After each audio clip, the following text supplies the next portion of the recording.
Hello student, कैसे हैं आप सब लोग। आई होप सब लोग अच्छे होंगे और आप देख रहे हैं मेरा यूट्यूब चैनल जहां पर मैं बीएससी, एमएससी और इंजीनियरिंग मैथमेटिक्स पढ़ाता हूं। और जिसमें से जो हमारा आज का नया क्वेश्चन है वो क्वेश्चन इक्वेशन ऑफ मोशन से रिलेटेड है। और इसमें हमने बर्नौलीज थ्योरम भी पढ़ ली थी और इससे पहले भी बहुत सारे क्वेश्चंस और बहुत सारे हमारे जो कॉन्सेप्ट हैं वो हम पढ़ा चुके हैं। तो अगर आपने नहीं देखे हैं तो ये आई टैब बन के आ रहा है, उसमें जाइए, प्लेलिस्ट बनी हुई है, तो पुराने लेक्चर देख लीजिए। उसके बाद जो आज का क्वेश्चन है वो पढ़ेंगे तो बहुत अच्छे से समझ में आने वाला है। तो चलिए स्टार्ट करते हैं। स्टार्ट करने से पहले वीडियो को लाइक कर लीजिएगा और चैनल को सब्सक्राइब कर लीजिएगा।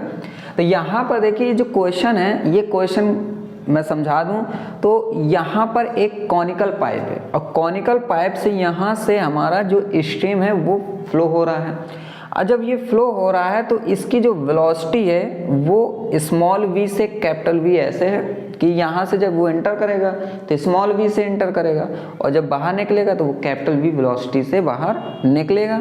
और ये इसका डायमीटर है, क्योंकि देखिए ये एक सर्कल बन रहा है और ये भी एक सर्कल है। तो डायमीटर ρ1 और ρ2 क्या है, इसकी डेंसिटीज हैं। ठीक है, तो ये सारी चीज़ें अब मैं यही सब चीज़ें यहाँ पर लिख रहा हूँ। तो लिखेंगे late ρ1 and ρ2 be the density at end points AB and CD। ठीक है, इसके बाद यहाँ पर हम लिखेंगे by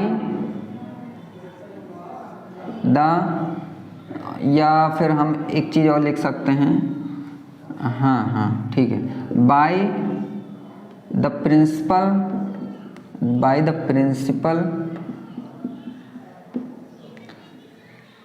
principal of masses of conservation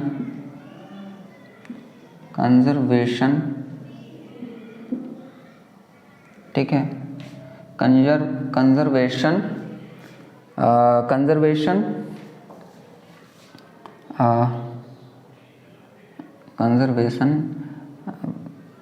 conservation के बाद हम यहाँ लिखेंगे कि कंजर्वेशन इंटर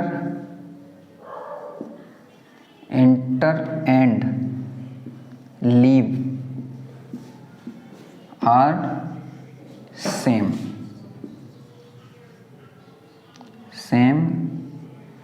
फ्रॉम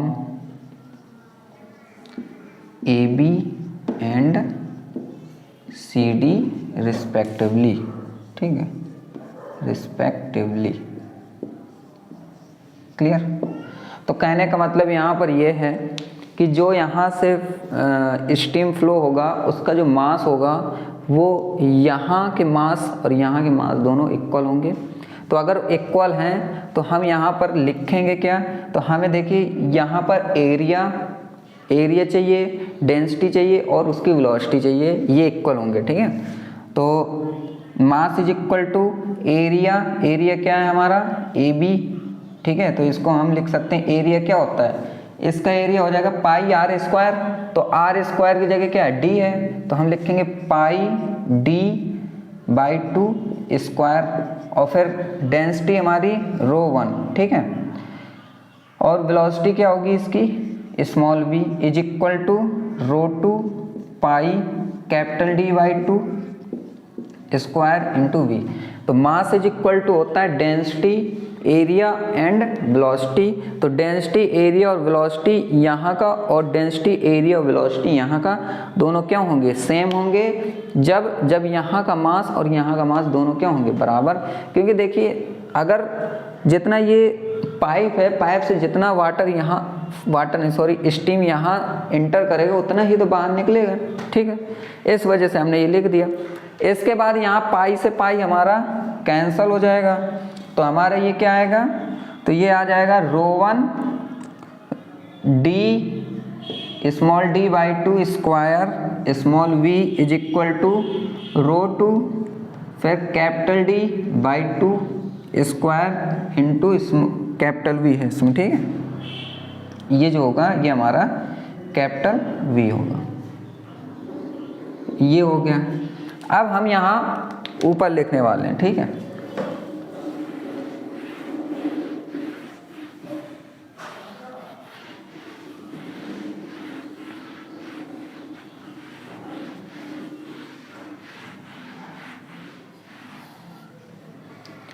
तो इसको हम लिख सकते हैं, अगर मेरे पास स्मॉल b और कैपिटल V हो, ठीक है, स्मॉल b और कैपिटल V, ये यहाँ हम इसको लिख दें तो इक्वल टू हो जाएगा ρ2 अपॉन ρ1, ρ2 अपॉन ρ1, ठीक है। और इसके बाद ये हो जाएगा ρ2 अपॉन ρ1 और ये हो जाएगा d square upon small d square. और ये जो 2 है वो 2 से 2 कैंसिल हो जाएगा, मतलब स्क्वायर में तो 4 से 4 कैंसिल हो जाएगा, ठीक है।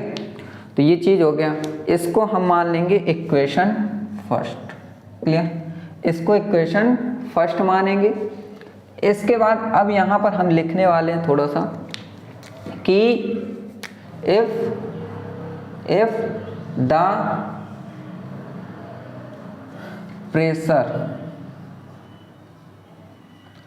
pressure B, if the pressure is P, ठीक है, and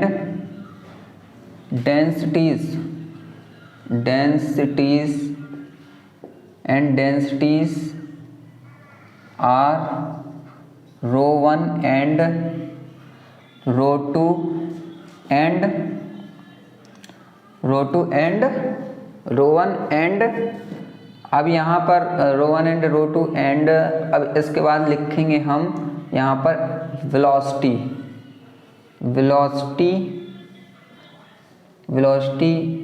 B, अगर ये U हो जाए, ठीक है, अगर ये हो जाए U, इसको U लिखेंगे, ठीक है, B U।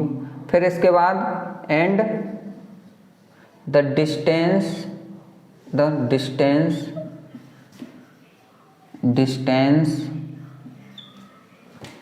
is R, ठीक। Then the equation of motion, ठीक है, then the equation of motion यहाँ पर क्या होता है, ये फॉर्मूला याद रखिएगा, ठीक है, इक्वेशन ऑफ मोशन है। Then the equation of motion, ठीक है, motion, then the equation of motion is equal to डेवर U अपॉन डेवर R is equal to -1 upon rho, और यहाँ हो जाएगा डेवर P अपॉन डेवर R, क्लियर। ये होता है यहाँ पर, ठीक है, और यहाँ पर U हो जाएगा हमारा, ठीक है, ये चीज़ हो गई, ठीक। अब इसके बाद इसको इक्वेशन 2 मान लेंगे, ठीक है। इक्वेशन 2 मानने के बाद यहाँ पर लिखेंगे वेयर जो K होता है वो इज इक्वल टू होता है P अपॉन रो, ठीक है, ये हो गया P अपॉन रो। तो यहाँ पर P इज इक्वल टू क्या होगा, फिर P इज इक्वल टू हो जाएगा K और रो हो जाएगा, ठीक है। अब ये P मैं रख दे रहा हूँ यहाँ पर, ये P है भैया, ठीक है। तो U डेवर U अपॉन डेवर R इज इक्वल टू, अगर देखो मैं यहाँ पर P की जगह K रख रहा हूँ तो K मेरा बाहर आ जाएगा, ठीक है, और ये हो जाएगा डेवर रो अपॉन डेवर R, क्लियर, ये रो है ना। अब हम यहाँ पर क्या करेंगे, इसको मानेंगे इक्वेशन 2 था, इसको मान लेंगे इक्वेशन 3, ठीक है। इसको इक्वेशन 3 मानने के बाद अब यहाँ पर हम लिखेंगे, ठीक है, कि इंटीग्रेटिंग या integration equation 3 with respect to किसके, R के, ठीक। अगर मैं देखिए यहाँ पर इंटीग्रेशन करूँगा R के विद रिस्पेक्ट टू, तो मेरा ये हो जाएगा U² बाई 2, ठीक है।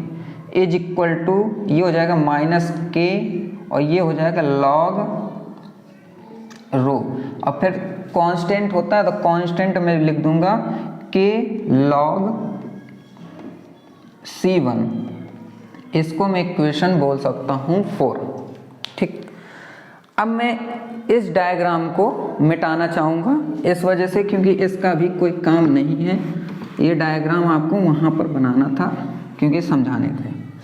अब देखिए इससे अब क्या हो जाएगा u² / 2 is equal to minus है तो मैं यहाँ से k कॉमन ले लूँ जैसे, तो ये हो जाएगा माइनस लॉग और ये हो जाएगा रो प्लस लॉग C1। ठीक है, ये हो गया। अब यहाँ पर आप देखोगे तो ये log m minus log n का फॉर्मूला लग जाएगा, तो u² / 2 is equal to k log C1 upon rho. ठीक, यहाँ तक हो गया। अब मैं यहाँ पर क्या करने वाला हूँ कि ये जो k है इस k को नीचे ले आऊँ, u² upon 2k is equal to k log C1 upon, अरे k यहाँ क्यों आएगा, C1 अपॉन रो। तो अगर मैं C1 अपॉन रो लूँ तो ये इन्वर्स में उसमें पहुँच जाएगा एक्सपोनेंट में, है ना। तो ये हो जाएगा C1 upon rho is equal to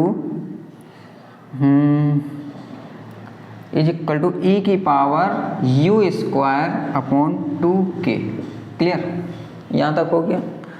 अब मैं यहाँ पर रो इज इक्वल टू निकालूँ तो रो इज इक्वल टू हो जाएगा C1 यहाँ हो जाएगा, ये यहाँ आएगा तो ये माइनस में हो जाएगा माइनस u² अपॉन 2k।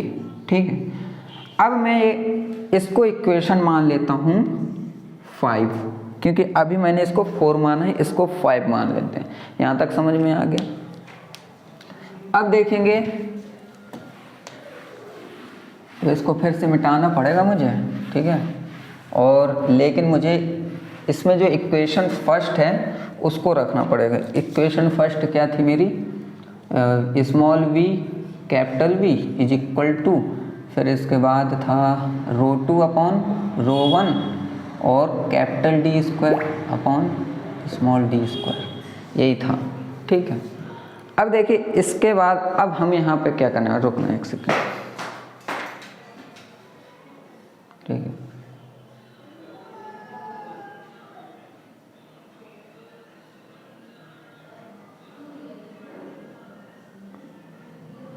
अब इसके बाद देखते हैं। ठीक है, अब मैं यहाँ पर अगर लिखूँ कि जब मेरा डायग्राम में AB था तो मैं लिखूँ अगर 8AB, देखो ये नहीं लिखना है हमें, ठीक है, ये मैंने अभी इसलिए रखा है क्योंकि मुझे ज़रूरत है, लेकिन आप यहाँ के बाद यहाँ लिखेंगे इक्वेशन 5 कि 8AB पर क्या हो जाता है, रो इज इक्वल टू रो1 हो जाता है और u इज इक्वल टू हो जाता है स्मॉल v, मालूम है आपको। तो यहाँ हो जाएगा रो1 इज इक्वल टू हो जाएगा C1 e की power minus small v² upon 2k। फिर इसके बाद 8AB के बाद क्या था, CD था, तो CD तो क्या हो जाएगा, रो इज इक्वल टू, इसको अभी इक्वेशन मान लेते हैं 5 थे 6 मान लेते हैं। ठीक है, इसके बाद इसको रो2 है ना, रो इज इक्वल टू क्या हो जाएगा, रो2 हो जाएगा और u इज इक्वल टू हो जाएगा कैपिटल V। क्लियर, तो यहाँ पर क्या हो जाएगा, ये यहाँ पर हो जाएगा हमारा रो2 is equal to C1 e की power minus capital V² upon 2k। ठीक है, इसको इक्वेशन मान लेते हैं 7। ठीक है, अब मैं ये क्या करने वाला हूँ कि यहाँ पर लिखने वाला हूँ कि इक्वेशन बाई इक्वेशन 7 एंड कितना 6, तो ये हो जाएगा रो2 अपॉन रो1 is equal to C1 e की power minus V² upon 2k, यहाँ हो जाएगा C1 e की power minus small V² upon 2k। ठीक है, इससे ये कैंसिल हो जाएगा, तो ये मैं ऊपर ले जा रहा हूँ, तो ये हो जाएगा e की पावर में, अगर ये देखो प्लस में आ जाएगा, ठीक है, तो मैं यहाँ पर लिख सकता हूँ इसको एलसीएम अगर ले लूँ डायरेक्ट, तो ये प्लस का है तो v square minus capital v square, ठीक है। ये हो जाएगा किसकी, रो2 अपॉन रो1 की वैल्यू। इसको इक्वेशन मान लेते हैं 8, ठीक है। यहाँ तक समझ में आ गया, ठीक है।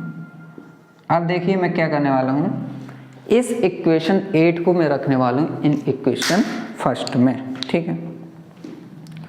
तो जब फर्स्ट में रखेंगे तो क्या आएगा,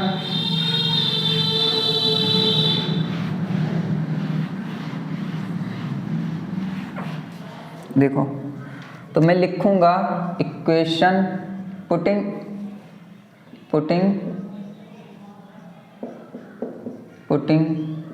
वैल्यू ऑफ रो2 अपॉन रो1 इन इक्वेशन फर्स्ट, ठीक है। तो ये हो जाएगा small v upon capital V is equal to, इसकी पहले ये मैं रख लेता हूँ, ठीक है, capital D square upon small D square, ठीक। फिर इसको मैं लिखूँगा e की power small v square upon capital V square minus capital V square upon 2k, ठीक है। अब मैं देखो इसको क्या लिख सकता हूँ, v upon capital V is equal to D square upon small D square. E को लिखता हूँ एक्सपोनेंट बोलते हैं, इसलिए इसको ई एक्स पी बोल देंगे, और ये लिख देंगे v square minus capital v square, और ये 2k, ठीक है। और यही मुझे प्रूव करके लेकर आना था, तो ये मेरा आंसर आ गया, ठीक है। तो आई होप ये आपको समझ में आया होगा। अगर नहीं आया है तो आप मुझे कमेंट कर सकते हैं, और अगर कोई भी आपको एमएससी से रिलेटेड कोई भी क्वेश्चंस है या कोई ऐसा टॉपिक है जो आपको नहीं मैंने बताया है, तो देखिए ये मेरा नंबर है, यहाँ पर मैं अपना नंबर लिख दे रहा हूँ, तो आप मुझे व्हाट्सएप मैसेज कर सकते हो, ठीक है।